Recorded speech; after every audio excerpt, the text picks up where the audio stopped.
Hi everybody, it's time for a story. I personally am excited about this one because we get to talk about something that I actually really like. So let's get into this one. This is from the Reddit user The Weird Fox. It's a cool name. This is Ohayou Sayori, Doki Doki Literature Club Petty Revenge. You guys already know how I feel about this game. It's gonna get weird.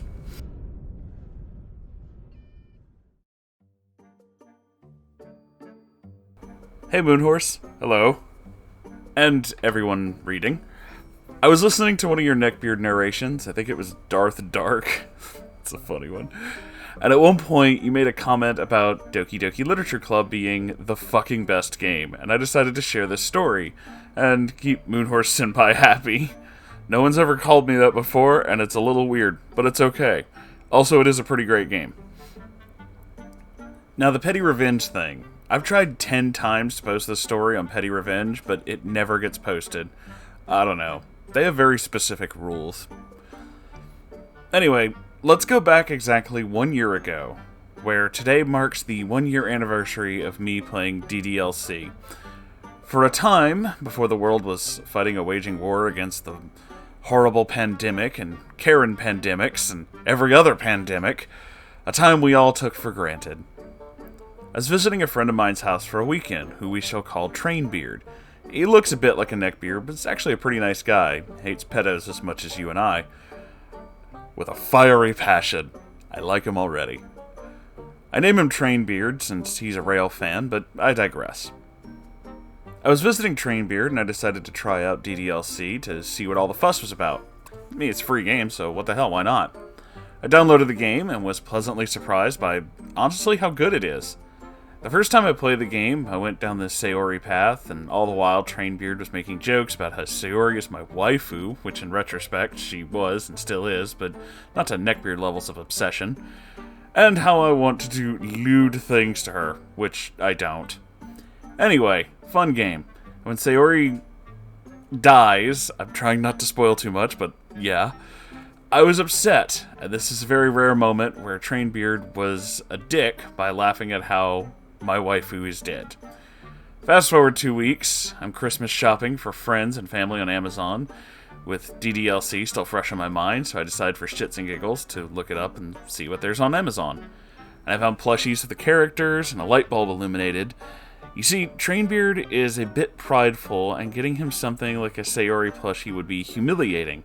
So I bought the last one, and it showed up the very next day.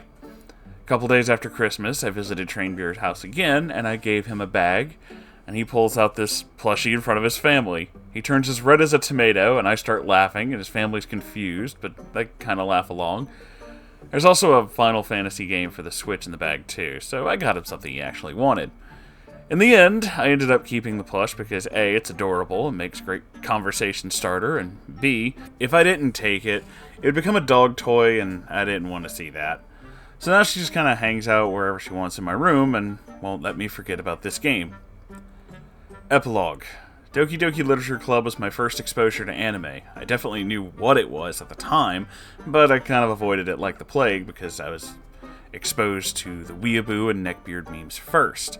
And the fact that my little brother was starting his preteen edgelord phase by growing out his hair, recently got into Death Note and Attack on Titan, I didn't want anything to do with anime. After I tried out the game, however, I became interested in it, and I didn't know where to start. So the best person to ask on where to start this mess, to me, was a girl named Carol, who was an exchange student from Japan. I started the conversation in the worst way possible and asked what she thought about Thomas the Tank Engine anime opening that someone had made on the internet. I think I've seen that, and it's pretty funny. And she said, and I quote, "It's shit." This was all through text, by the way, not in person. Then I mentioned that I'm interested about starting to watch anime, but didn't know where to start, and she recommended that I watch Naruto to start with, so I did, and I've been casually enjoying anime ever since. I later got Trainbeard to sell his soul to Japan as well, and now he's that weird guy who watches Attack on Titan and Thomas the Tank Engine. Interesting combination, but alright.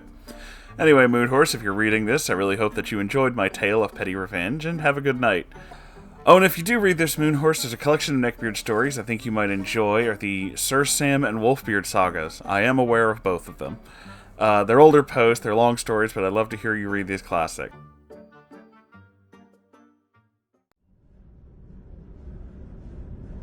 I am not actually allowed to read those. Let me explain. There's a whole thing about how, with certain posts, the people who wrote them from a long time ago actually don't want them to keep getting read, and so that's why I never did. I know that Fun with Failure has done both Sir Sam and Wolfbeard, and has done a fantastic job on them. But from what I hear, it's not a series that the writers want read again. So I just don't. I tend to stick to my own group and stay within, the area that I actually am more comfortable with, which is hanging out with you guys. And so yeah, there are definitely other stories. Some classics, but usually not so many. I'm actually quite partial to reading these super weird stuff. Like, for a while, I did a bunch of weird green text stories from, like, 4chan and stuff, because those always end up being, like, really wild and really funny.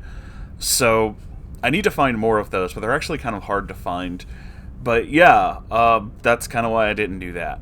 And there's a lot of stuff like that. Like, there's a few stories that I've removed from the channel because, like, the person who wrote them got in touch with me and they're like, I don't really want that read aloud anymore. And I'm like, yeah, it's fine. So I just removed it. It's not a big deal. This is definitely a pretty funny little petty revenge story. I kind of enjoyed it, but I do have to say, OP, the weird fox, you're probably not going to like me. Monica is best girl and you can't change my fucking mind. Okay? I said that from the beginning. I like Monica best. It is a fun game, and if you guys are actually into, like, what starts as a, like, Japanese dating sim and then turns into, like, a weird kind of horror game, very surrealistic, very kind of cool, absolutely look into it. It is free. Dan Salvato made it, and he's really good. He's made a couple of other things. I haven't played a lot of his other stuff. I've heard of it, though. Like, I've heard, like, he's kind of self-taught and, like, this legend amongst, like, weird indie gamers because he makes a lot of, like, intentionally, like, subversive stuff. Something that'll start out, well, using this one for an example, something that'll start out seeming like your ordinary, dating sim and then just turn to, like, weird surrealistic horror for no reason. Like, I mean, there's a reason, but I don't want to spoil it. But it is kind of, like, really neat how it's all basically made to, like, subvert expectations and stuff. And I can appreciate that writing. I can totally appreciate that. It's only now, whenever I'm hearing you talk about, like, ways to start on, like, anime and stuff, I realize how completely disconnected I am from everything.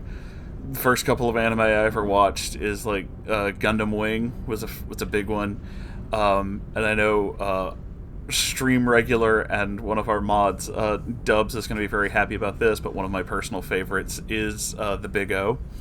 It's a fantastic show. If you haven't seen it, I absolutely recommend it. Same thing with Gundam Wing, but you have to be really into, like, the whole idea of not just giant robots, but, like, very much into the idea of, like, defining warfare and stuff like that. They spend a lot of time talking about that. It was something I didn't get so much as a kid, but it's something, like, as an adult, like, yeah, I get it. That's kind of cool. It's all about, like, but what is war, and should we do this? And it's like, it's cool. Gundam is cool like that. I got really into Evangelion. Sango and I both did, because it's, like, super fucking weird, and every time a new part comes out, it just keeps getting weirder, and I'm okay with that.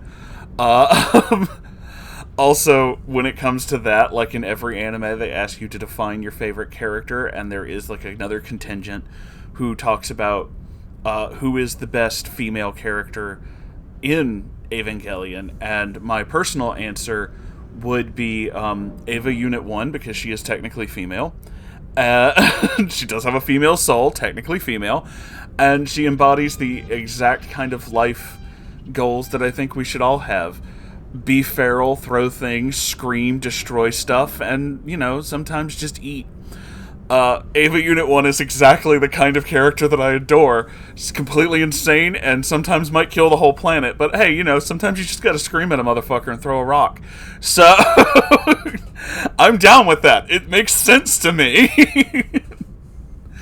So yeah, like, I'm glad that you shared this story with us, because I don't get to gush about stuff like this very often. Eventually, I'm sure I will. Because I am doing this little podcast series, which I'm trying to get more into.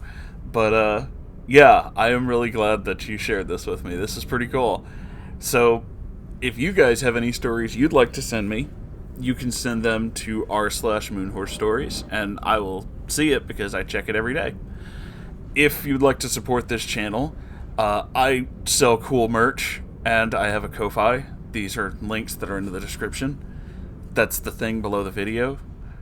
I know, YouTube keeps changing the names on stuff, and, like, I don't like it. I wish they'd stop. But, I am glad that you're all here, and I love you all so very much. And I'll see you in the next episode. Goodbye, everybody.